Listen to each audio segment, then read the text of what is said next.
Hi friends, welcome to Ayesha గారి వంటగది. ఈరోజు మన ఇంట్లోనే టేస్టీ ఎర్రపప్పు అంటారు, దీనిలో మసూర్ పప్పు అంటారు.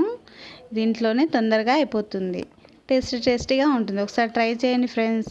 ముందుగా కావాల్సిన ఐటమ్ ఎర్రపప్పు, ఒక గిన్నెడు అల్లము, ఉప్పు, కారము, పసుపు, కరివేపాకు, 2 పచ్చిమిర్చి, ఒక టమాటా, ఒక చిన్న ఉల్లిపాయ, ఒక చిన్న కప్పు ఆయిల్ దీనికి ఎక్కువ పట్టది, తక్కువనే పడుతుంది.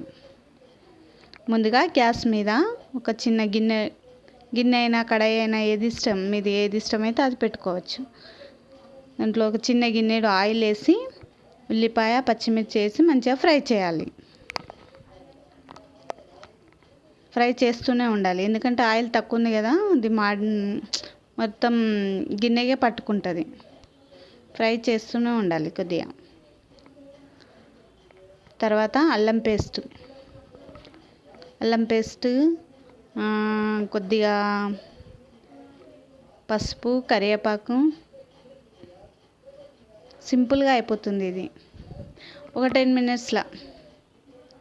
ఎర్రపప్పు అంటే అందరికీ ఇష్టం ఉండదు కదా, ఇంట్లో చపాతీతో టేస్టీగా ఉంటుంది. ఒకసారి ట్రై చేయండి ఫ్రెండ్స్. కరివేపాకు, పచ్చిమిర్చి అన్నీ ఫ్రై అయిన తర్వాత పసుపు వేయాలి. చపాతీతోనన్నా లేకుంటే వేడి రైస్తోనన్నా కొద్దిగా నెయ్యి పెట్టుకొని తింటే సూపర్గా ఉంటుంది.